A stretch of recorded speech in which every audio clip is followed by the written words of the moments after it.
Hi అండి, అందరూ ఎలా ఉన్నారు? నేనైతే చాలా బాగున్నాను. Welcome to my channel recipe with Usha. ఈరోజు మీకు సమ్మర్లో దొరికే మామిడికాయతో ఎగ్స్ అండ్ ములక్కాయతో పులుసు అనేది చేసి చూపించబోతున్నానండి. ముందుగా అయితే ఒక బౌల్ అనేది పెట్టుకుంటున్నాను. అందులో కాయలు వేసి పోపు దినుసులని వేసేసుకుంటున్నానండి. అందులోకి ఒక ఎండుమిరపకాయ, సన్నగా తరిగిన ఉల్లిపాయలు, కరివేపాకు కూడా వేసేసుకుంటున్నాను. ఇలా ఒకసారి వాటిని కలుపుకుంటున్నానండి. ఇందులోకి చిటికెడు పసుపు అనేది, ఉప్పు, పసుపు అనేది వేసుకుంటున్నాను.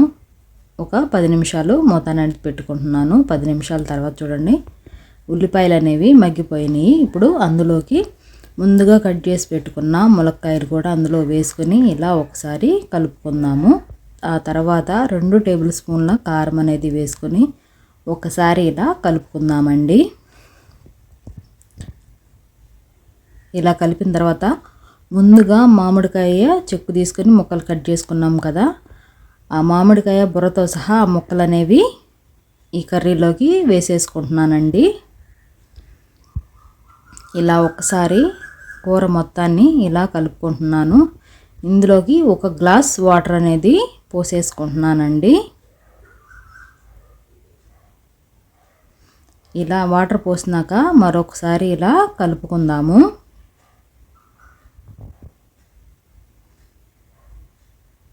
ఇప్పుడు ఇందులోకి ఉప్పు, కారం అనేది సరిపోయినాయో లేదో చూస్తున్నానండి. నాకైతే అన్నీ సరిపోయినాయి. ఒక 10 నిమిషాలు మూత అనేది పెట్టుకుంటున్నాను. 10 నిమిషాల తర్వాత చూసారా కూర అనేది ఎంత బాగా వచ్చిందో. ఇప్పుడు ఇందులోకి ఒక బెల్లం ముక్క కూడా వేసుకుంటున్నానండి.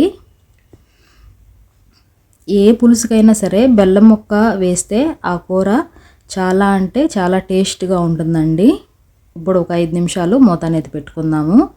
5 నిమిషాల తర్వాత చూడండి కూర అనేది, పులుసు అనేది దగ్గరికి వచ్చేసింది. ఇప్పుడు ముందుగా ఉడికించుకున్న గుడ్లకి ఇలా సన్నని గీతలు పెట్టుకుని ఇందులోకి వేసేసుకుంటున్నాను. ఒక 5 మినిట్స్ మూత తర్వాత తీసి చూడండి బాగా కుక్ అయిపోయింది కర్రీ అనేది. అంతేనండి, ఎంతో సింపుల్గా మామిడికాయ, ములక్కాయ, కోడిగుడ్డు పులుసు చాలా అంటే చాలా సింపుల్గా టేస్టీగా ఉంటుందండి. చాలా చాలా బాగుంటుంది. నా వీడియో మీకు ఎలా అనిపించింది? నా వీడియో నచ్చితే లైక్ చేయండి, సబ్స్క్రైబ్ చేసుకోండి. ఈ కర్రీ అనేది చాలా బాగుంటుందండి. మీరు కూడా ఒకసారి ఇలా ట్రై చేయండి.